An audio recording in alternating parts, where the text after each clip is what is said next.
नमस्कार,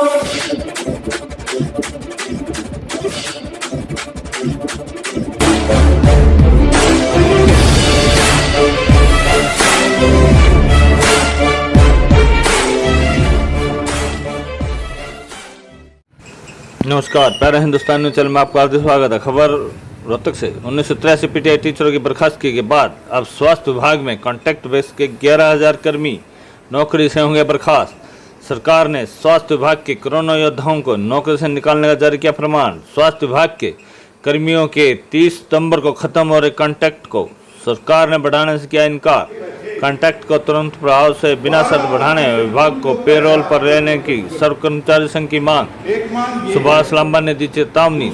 30 अगस्त को प्रदर्शन के बाद भी सरकार नहीं मानी तो संघ आंदोलन को करेगा और तेज। कोरोना महामारी के दौरान हरियाणा में सत्तारूढ़ भाजपा जेजेपी गठबंधन सरकार ने सुप्रीम कोर्ट की आड़ लेकर 1983 पीटीआई टीचरों को 2.5 माह पूर्व एकाएक बर्खास्त कर दिया। ये सभी पीटीआई अभी अपनी नौकरी की पुनः बहाली को लेकर सड़कों पर आंदोलनरत है। इसी बीच हरियाणा के स्वास्थ्य विभाग में कॉन्ट्रैक्ट बेस पर कार्यरत करीब 11,000 स्वास्थ्य कर्मियों पर उनकी नौकरी जाने का खतरा मंडराने लगा है। सरकार ने इन कोरोना योद्धाओं को नौकरी से निकालने का फरमान भी जारी कर दिया है। ध्यान रहे कि इन स्वास्थ्य विभाग के कर्मियों का कॉन्ट्रैक्ट आगामी 30 सितंबर को समाप्त हो रहा है। करीब 11,000 स्वास्थ्य कर्मी का कॉन्ट्रैक्ट बढ़ाने से सरकार के साफ इनकार के बाद स्पष्ट हो गया है कि सरकार इन कर्मियों को नौकरी छीनने का निर्णय कर चुकी है। पीटीआई टीचर की बर्खास्तगी के बाद इन स्वास्थ्य कर्मियों में इस बात को लेकर उनके मन में डर बन गया है कि हरियाणा सरकार उनके पद से कभी भी बर्खास्त कर सकती है। इस कारण इन मुद्दे को लेकर रोहतक में स्वास्थ्य ठेका कर्मचारी यूनियन की राष्ट्रीय बैठक स्थानीय सुखपुरा चौक पर संपन्न हुई। बैठक में सर्व कर्मचारी संघ के नेतृत्व में स्वास्थ्य ठेका कर्मचारी यूनियन ने आंदोलन का बिगुल बजा दिया है। इस बैठक की अध्यक्षता सर्व कर्मचारी संघ के प्रदेशाध्यक्ष सुभाष लांबा व मास्टर सतीश सेठी की अध्यक्षता में संपन्न हुई। इस बैठक में सरकार से मांग की गई है हरियाणा सरकार उन सभी स्वास्थ्य विभाग के कर्मियों जिनका कॉन्ट्रैक्ट सितंबर माह में समाप्त हो रहा है को तुरंत प्रभाव से बिना शर्त बढ़ाया जाए। सर्व कर्मचारी संघ के प्रदेशाध्यक्ष सुभाष लांबा ने कहा है कि इस राष्ट्रीय बैठक में 22 सदस्यीय सांगठनिक कमेटी का गठन किया गया है। इस कमेटी का कन्वीनर सर्व कर्मचारी संघ के प्रांतीय महासचिव सतीश सेठी को बनाया गया है। बैठक में निर्णय किया गया है कि 30 अगस्त को पूरे प्रदेश में स्वास्थ्य ठेका कर्मचारी सीएमओ कार्यालय पर जोरदार प्रदर्शन के बाद सीएम मनोहर खट्टर और स्वास्थ्य मंत्री निर्देश के नाम एक ज्ञापन सीएमओ को सौंपेंगे। इस ज्ञापन में मांग की जाएगी ठेका प्रथा को तुरंत समाप्त कर स्वास्थ्य विभाग के इन कर्मियों को अपने पेरोल पर ले, क्योंकि इन स्वास्थ्य कर्मियों ने कोरोना महामारी के दौरान एक योद्धा की भूमिका निभाई है। उन्होंने कहा है कि सरकार ने 30 अगस्त के प्रदर्शन के बाद भी सरकार ने उनकी मांग नहीं मानी तो संघ आंदोलन को और तेज कर देगा। सुभाष लांबा ने सरकार से अपील की है कि वे तुरंत प्रभाव से इन कोरोना योद्धाओं को नौकरी से निकालने की प्रक्रिया को रोके। उन्होंने आशा वर्करों की हड़ताल पर भी चिंता प्रकट करते हुए कहा है सरकार एक तरफ तो इन्हें कोरोना योद्धा करार देती है, सम्मानित करने और तनख्वाह दुगनी की बात करती है, तो वहीं दूसरी ओर उन्होंने बेरोजगार कर सड़कों पर लाने की प्रक्रिया शुरू कर दी है। उन्होंने कहना था कि सरकार को आशा वर्करों से एक बार बात तो करनी चाहिए थी, उनकी आखिर दिक्कतें क्या है। बैठक में पीटीआई टीचरों को तुरंत पुनः बहाल करने की मांग का प्रस्ताव पास किया गया। रोहतक से वैशाली सैनी की रिपोर्ट।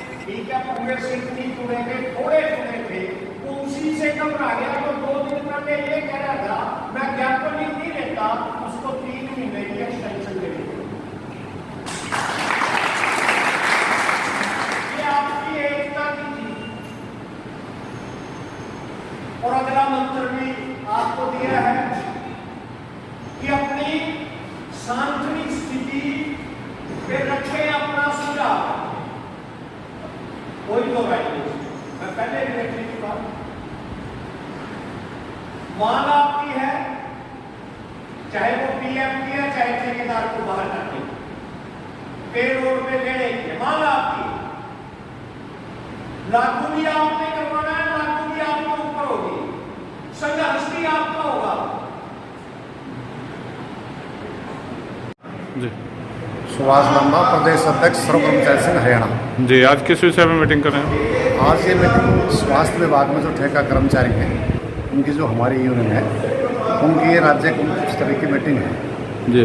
और ये मीटिंग इसलिए की गई है कि हरियाणा सरकार ने स्वास्थ्य विभाग में 30 सितंबर को जो कोरोना योद्धा जिसको बोलते हैं, जो ठेके के कर्मचारी हैं उनको नौकरी से निकालने का फरमान जारी किया हुआ है, क्योंकि इनका सेवा विस्तार इससे आगे नहीं है। इसलिए वो नौकरी से निकालने की प्रक्रिया पर रोक लगे, बीच में से ठेकेदार हटे, डायरेक्ट रोल पर आए, समान काम समान वेतन और इनकी सेवाएं रेगुलर हों। क्योंकि सरकार एक तरफ तो इनको कोरोना योद्धा करी है, डबल तनख्वाह की भी बात करी है, लेकिन हालत ये हो रही है कि ये इनकी 30 सितंबर को 11,000 ठेका कर्मचारियों की नौकरी चली जाएगी। इसलिए आज सारे इकट्ठे होकर के ये फैसला किया है कि सरकार का ये जो फरमान है इसके खिलाफ हम आंदोलन करेंगे। फर्स्ट उसमें नेक्स्ट वीक में हम सीएमओ के वहाँ प्रदर्शन करते हुए हम सरकार को ज्ञापन भेजेंगे।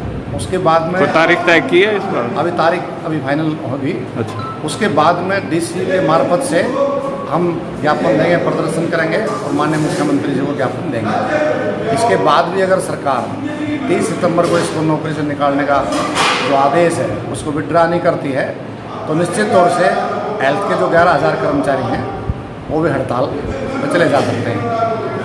जो एक दूसरा रेजोल्यूशन हमने पास किया है कि जो आशा वर्कर यूनियन है उसकी जो हड़ताल चली हुई है उसका भी समर्थन का प्रस्ताव हमने पारित किया है और सरकार से ये कह रहे हैं कि जिसको तुम कोरोना योद्धा बताते हो कम से कम उनकी बात को बुला करके सुन लो, उनकी दिक्कतें क्या हैं। आप उनकी बात बुला करके सुनने को तैयार नहीं हो।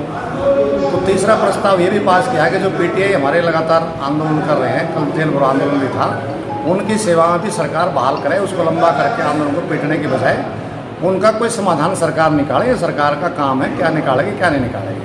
तो ये रेजोल्यूशन भी हमने पास किया है।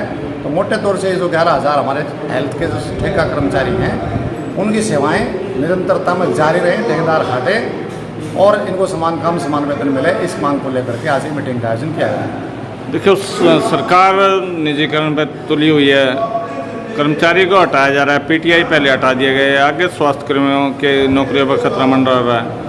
दूसरी तरफ राज्यसभा सांसद है नायब सिंह सैनी, उनका कर्जा माफ़ कर रही है सरकार।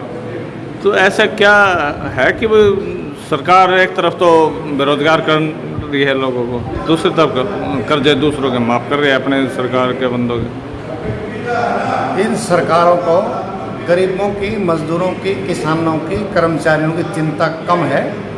इस देश के जो कारपोरेट्स हैं उनकी चिंता ज़्यादा है। और अगर आप देखेंगे इस कोरोना का बहुत बेहतरीन तरीके से फ़ायदा उठा करके सरकार सारे पब्लिक सेक्टर जो जनता के खून पसीने से खड़ा किया गया सरकारी क्षेत्र है आज उसको बेचने का नंबर आ रहा है। शुरुआत उन्होंने कर दी है।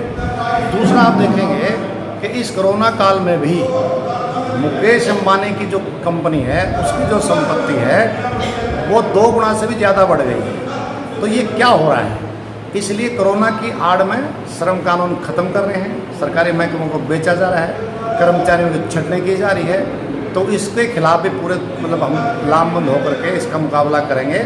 और ये जो एक तरफ कर्जे माफ़ करने की बात आ रही है, दूसरे छटनी करने की बात आ रही है, तो इस सरकार का जो करैक्टर है वो पूरी तरीके से बेनकाब इससे हो रहा है। तो बड़ौदा चुनाव में आपकी क्या भूमिका रहेगी इसमें? अभी बड़ौदा चुनाव की डिक्लेरेशन नहीं हुई है। जब डिक्लेरेशन होगी उसके बैठ करके, हमको पॉलिटिकल पार्टी नहीं है, लेकिन ये कह सकते हैं कि कर्मचारी, लेकिन जब निजीकरण हो रहा है, कर्मचारियों को हटाया जा रहा है, तो इसका असर क्या नहीं पड़ेगा कर्मचारियों को? हम अपने कर्मचारियों की बैठकें करेंगे, बैठकों करके बताएंगे कि सरकार क्या कर रही है। तो हमारे कर्मचारी खुद बड़े समझदार हैं, वो उसके हिसाब से फैसला करेंगे।